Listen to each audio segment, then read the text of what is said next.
রাত গভীর। গ্রামের নিঃশব্দ স্টেশনটিতে থামল একটি মাত্র ট্রেন। ধোয়ার কুণ্ডলীর মাঝখান দিয়ে দেবাশিস মজুমদার নেমে এলেন। তিনি তাকালেন গ্রামটির দিকে। কুয়াশায় মোড়া অন্ধকারে গ্রামটি যেন আরও রহস্যময়।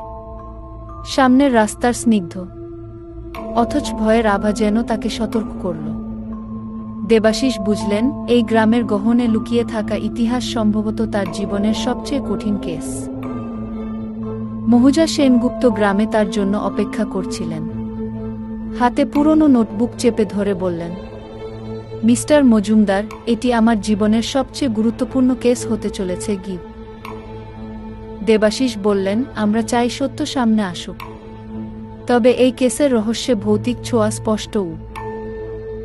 তারা সাহস নিয়ে কুয়াশাচ্ছন্ন রাস্তা পেরোতে শুরু করলেন। গ্রামের প্রবেশপথে দাঁড়ানো বটগাছটি যেন ছায়া ছড়িয়ে আতঙ্কের বার্তা দিচ্ছে। হঠাৎ বটগাছের তলায় একটি ছায়ামূর্তি দৃষ্টিগোচর হল। দেবাশিস এগিয়ে দেখলেন, একটি বাচ্চা ছেলে মাটিতে অদ্ভুত আকৃতি আঁকছে। এত রাতে এখানে কি করছো? জিজ্ঞাসা করলেন দেবাশিস।